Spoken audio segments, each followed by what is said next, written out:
આપણે ગઢડા શહેરના નાગરિક સાથે સીધા વાત કરવાના પ્રયત્ન કરશું।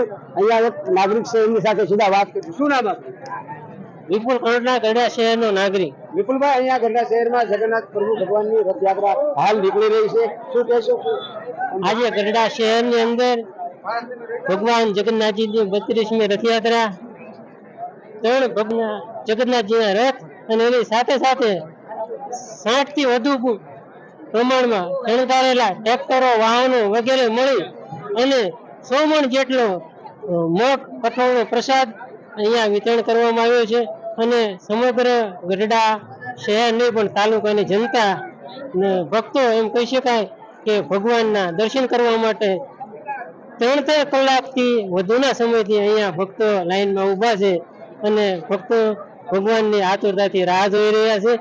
ભગવાન જગન્નાથજી, ભાઈ બલભદ્ર અને બેન સુભદ્રા એ ક્યારે દર્શન આપે એ ભક્તોમાં અનેરો ઉત્સાહ છે। અને આજે ભગવાન સ્વયં ચાલીને ભક્તોને દર્શન દેવા માટે જયારે પધાર્યો છે ત્યારે ગઢડા શહેર અને તાલુકાના નગરજનો અને ભક્તોને અનેરો આનંદ છે।